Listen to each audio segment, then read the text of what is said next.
ভাই নান্টু, তোর বিয়ের কাজ কতটুকু হলো? সবাইকে বলা হয়েছে, দু একটা কাজ বাকি আছে, সেটাও দু একদিন হয়ে যাবে। আচ্ছা ভাই, একটা কথা বল দেখি, তুই যে মেয়েটাকে বিয়ে করছিস, তার বাবা মায়ের নাম কি?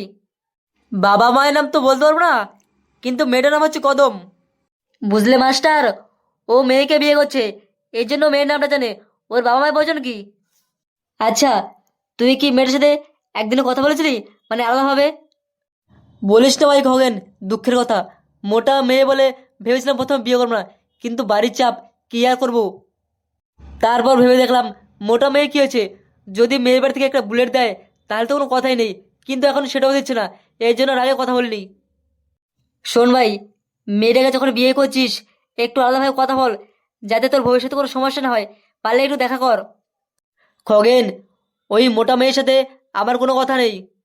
বারবার মোটা মেয়ে বলিস না। ওকে তুই বিয়ে করছিস, এখন ওর সব দায়িত্ব তোর, এই জন্য ওর ভালো মতো দেখা দায়িত্ব তোর। তুই বল, আমি কি করতে পারি?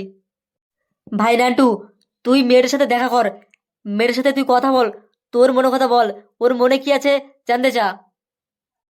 এসব করে কি হবে? ভাই, তুই নতুন সংসার করতে যাচ্ছিস, এর জন্য আগের থেকে সব কিছু জেনে রাখা ভালো। এমন না হয় বিয়ের পর সংসারটা তো ভেঙে না যায়। এই জন্য বলছি, আগের থেকে কথা বল, তাহলে তোর ভালো হবে।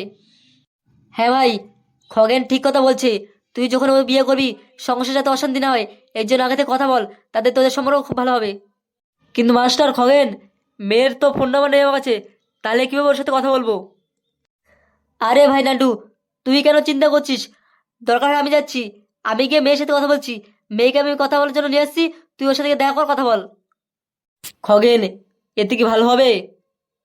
অবশ্যই ভালো হবে, তুই আগে মেয়ের সাথে কথা বল। খগেন, তাড়াতাড়ি আসবি কিন্তু। শোন নান্টু, মেয়েটার সাথে দেখা করে তোর মনের সব কথা খুলে বলবি, দেখবি ওর মনে কি আছে। মাস্টার, তুমি কি বুঝবে আমার মনের কষ্ট? আমি চেয়েছিলাম একটা সুন্দর মেয়ে বিয়ে করবো, আর ওই বাড়িতে একটা বুলেট নেবো, কিন্তু এই দুটোর একটা তো হচ্ছে না। আরে নান্টু, তুমি নিজের দিকে চেয়ে দেখো, তোমার মাথায় টাক পড়ে গেছে, তুমি একটা বুড়ো হয়ে গেছো, তবুও তো তোমার একটা মেয়ে জুড়েছে। মাস্টার, জানি না তোমরা কি বলছো না বলছো, কিন্তু আমার মনে তো অন্য কিছু ছিল, আমার মন তো কিছু মানছে না। নান্টু যা, খগেন হয়তো ডেকে নিয়ে এসছে মেয়েটাকে। আর শোন, ওখানে গিয়ে মাথা গরম করবি না, ঠান্ডা মাথায় কথা বলবি। মাস্টার, কীভাবে মাথা ঠান্ডা করবো? ওকে তো আমার দু চোখে সহ্য হয় না, শুধু বাবা মায়ের কথা ভেবে রাজি হয়েছি। আবারও বলছি নান্টু, মাথা ঠান্ডা রাখিস। দেখো কদম, আমার বন্ধু নান্টু খুবই সহজ সরল ছেলে। ও মেয়েদের সাথে কথা বলতে লজ্জা পায়। তোমাকে বিয়ে করছে বলে আমরা জোর করেছি তোমার সাথে কথা বলার জন্য। কথা বলার জন্য জোর করেছো? বিয়ে করার কি ওর ইচ্ছে আছে না নেই? কদম, তোমাদের দুজনকে আলাদা নিয়ে এসেছি, তোমরা ঠান্ডা মাথায় কথা বলো, তাহলে তোমাদের ভালো হবে। নান্টু, মেয়েটাকে আমি নিয়ে এসেছি, তুই ঠান্ডা মাথায় কথা বল, আমি সাইডে আছি। বলো নান্টু, তুমি আমাকে ডেকেছো কেন? কি বলবো, এই মোটা মেয়ে দেখে তোমার রাগ হচ্ছে, কি বলার আছে? কি হলো নান্টু, কিছু বলো। তুমি কি এই বিয়ে করতে চাও না? কেন কদম, সবই তো জানো, সব কিছু ঠিক হয়েছে। তবু আমি তোমার মুখ থেকে শুনতে চাই।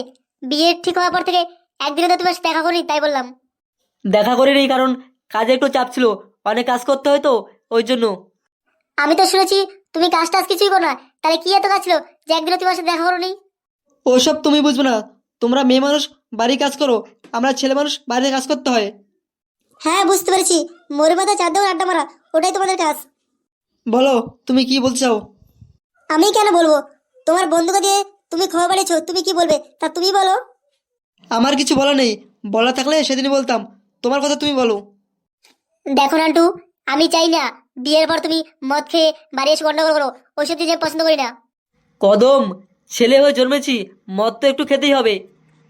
সেটাই তো, আমিও মেয়ে হয়ে জমেছি, মদ খেলে ধুলে করতে আমিও পারি। কি, মদ খেয়ে ঢুকলে তোমাকে মারবে? যদি মাতলামি করো তাহলে তো মার খেতেই হবে। আচ্ছা কদম, তোমার মনে কি আছে, তুমি একবার বললে না তো। দেখো নান্টু, আমার মনে কিচ্ছু নেই। আমার বাবা মা তোমাকে পছন্দ করেছে, মানে তুমি আমার সবকিছু।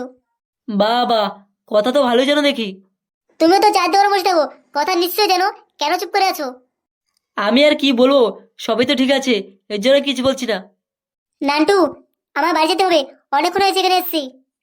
ঠিক আছে, সাবধান যেও। নান্টু, কথা হয়েছে? হ্যাঁ ভাই খগেন, হয়েছে। চল বাড়ির দিকে যাই। বিকাশ দা বলেছে কদমকে তুলে নিয়ে যেতে হবে। আমি কি একা পারবো? আমাকে এক্ষুনি কালুদার কাছে যেতে হবে। একমাত্র কালুদাই পারে আমার সাথে কাজটা করতে। দাদা, শীতকাল তো চলে এসছে, চলুন না একটা পিকনিক খাই। খাবার তো দরকার আছে, কিন্তু ঠান্ডা মধ্যে খেতে পারবি? কোথায় গিয়ে খাবি? কেন দাদা, আমাদের এই জঙ্গলে খাবো। বোঝো ঠেলা, পিকনিক করে আনন্দ করবো এই জঙ্গলের ভিতরে নাকি? একটা ভালো জায়গা দেখ, ওখানে বক্স টক্স লাগিয়ে পরে পিকনিক খাওয়া দাওয়া করবো। দাদা, তাহলে তো একটা জায়গায় আছে, বিকাশ তোর গোডাউন। ঠিক আছে, আর কয়েকদিন পর খাবো। এখন তো ভালো শীত পর নেই, একটু শীতে ভারী হোক তারপর খাবো। কালু দাদা। আরে, বিকাশের চামচা যে, কালা কুত্তা, বল কি খবর? হঠাৎ করে আবার এখানে? কালুদা, বিকাশ দা আমাকে একটা কাজ দিয়েছিল, ওই কাজটা আমি একা করতে পারবো না, তোমাকে আমার সাথে যেতে হবে। কালা কুত্তা, এই কালু মস্তান থাকতে এত ভয় কিসের? আমি আছি তো, আমি কাজ করতে পারবো। বল কি করতে হবে? কালুদা, একটা ক্যাচাল লেগে গেছে। বিকাশ দার দাদা কালীপদ, ও একটা মেয়েকে বিয়ে করতে চায়। বাহ, কালীপদ বিয়ে করছে? এটা তো দারুণ ব্যাপার। কালুদা, আগে কথাটা শোনো। কালীপদ দাদা যেই মেয়েটাকে বিয়ে করতে চায়, সেই মেয়েটা বিয়ে ঠিক হয়েছে নান্টুর সাথে। এখন নান্টুর সাথে বিয়েটা ভাঙাতে হবে। কি এমন ছোট মোটো কাজ নিয়ে আসিস যে বিয়ে ভাঙাতে হবে? আরে কালুদা, সেটা না, বলছি মেয়েটাকে মানে কদমকে তুলে নিয়ে আসতে হবে। ও, এতক্ষণ একটা কাজের কথা বলছিস, মানে মেয়েটাকে কিডন্যাপ করতে হবে? তুমি ওকে তুলে নিয়ে আসবে, তারপর কালীপদ দাদার সাথে বিয়ে দেবো। বড় ভাই, কালী পদ দাদার বিয়ে, আমরা কি যাবো না? দাদা, আমাদের কি নেমন্তন্ন করবে? আরে, আমি হচ্ছি কালু মস্তান, আমাকে যদি বিকাশ দত্ত নেমন্তন্ন না করে কাকে করবো? এই কালা কুত্তা, তুই চলে যা, তোকে যেতে হবে না। এই কাজটা আমরা তিনজন মিলে করে নেবো। তুই গিয়ে বিকাশ দাকে বল সবকিছু জোগাড় যত্ন করতে। কালুদা, কাজটা সাবধান করবে, আর কেউ যাতে জানতে না পারে মেয়েটাকে তোমরা তুলে নিয়ে এসছো। আরে যা, তোর জ্ঞান দেওয়া লাগবে না। তোরা যখন বলেছিস কাজটা করতে, কাজটা হয়ে যাবে, বেশি জ্ঞান দিতে লাগবে না। বড় ভাই, বলো কাজটা কিভাবে করতে হবে?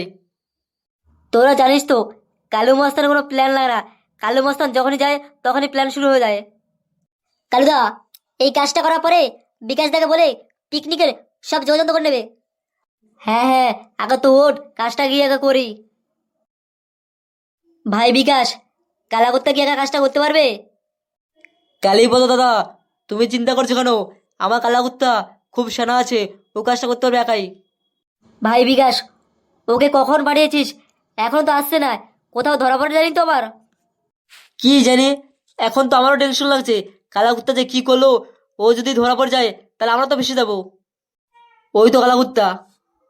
বড় ভাই। কি রে কালাকুত্তা, কাজটা হয়েছে তো? হ্যাঁ রে, তুই একা কেন? তোর ভাই সাদা কুত্তা কোথায়, আর কদম কোথায়? বড় ভাই, আমি বাড়ির দিকে যাইনি, গেলে সাদা কুত্তা আসতো, আর কদমকে আনতে পারিনি। এই বিকাশ, তোর চামচা কালা কুত্তা কি বলছে? কদমকে আনতে পারিনি মানে? কি রে কালা কুত্তা, তোকে কোন সকালে পাঠিয়েছি কাজটা করতে? কাজটা করতে পারি না, এখন হচ্ছে বলছিস কাজটা করতে পারিসনি? তোকে একদম ভরসা করি, ভরসায় মূল্য দিলি তুমি আমাকে। বড় ভাই, আগে আমার কথাটা শুনবেন, একটু সুযোগ দিন আমাকে। এই কালা কুত্তা, তোকে কি সুযোগ দেবো? তোকে বললাম একটা কাজ করতে, এই কাজটা তুই করতে পারলি না। আরে কালীপদ দাদা, আপনি চিন্তা করছেন কেন? আপনার জন্য কদমকে তুলে আনবে। কে তুলে আনবে? তুই তো চলে আসছিস, তাহলে কে আনবে? বিকাশ দা, এখান থেকে বেরিয়ে আমি ভাবলাম একা তো কাজটা করতে পারবো না, তাই কালী মস্তান ওখানে গেছিলাম। তারপর ওখানে গিয়ে ঘুমিয়ে পড়লি? না না দাদা, ওখানে গিয়ে আমি কালী মস্তানকে বললাম কালীপদ দাদার জন্য কদমকে তুলে আনতে। তারপর কালী মস্তান কি বললো? কালু মস্তান তার দুই চালাকে নিয়ে কদমকে তুলে আনতে গেছে। আপনি চিন্তা করুন না, কিছু সময় মধ্যে ওরা চলে আসবে। কালীপদ দাদা, তুমি চিন্তা করো না, তোমার বিয়ে কদমের সাথে হবে। কদমকে আনতে গেছে কালু মস্তান। কি রে কালা কুত্তা, তাহলে এই কথা প্রথমেই বলতে পারতি, তাহলে তো গালি খেতে হতো না। তোমরা আমাকে কথা বলার জন্য টাইম দিয়েছো, তোমরাই তো বকবক করে যাচ্ছিলে। হ্যাঁ রে, কালু মস্তানকে বলেছিস তো এখানে নিয়ে আসতে? দাদা, তুমি চিন্তা কেন করছো? চিন্তা হয় রে কালা কুত্তা, চিন্তা হয়। কালীপদ দাদার সাথে ওই মেয়েটা বিয়ে দিতে হবে, এই কাজটা একমাত্র কালু মস্তান করতে পারতো। এর জন্যই তো আমি ওকে আনতে জানি কালু মস্তানকে পাঠিয়েছি। আচ্ছা জামালতা, এখন তো ছুটি, তুই বিকেলে আসবি। ঠিক আছে বড় ভাই, বিকেলে এসে যেন একটা ভালো ভাই। কালাকুত্তা, পাবি পাবি, আমার বিয়ে বেলো কথা অবশ্যই পাবি। কালীপদ দাদা, এবার তুমি খুশি তো?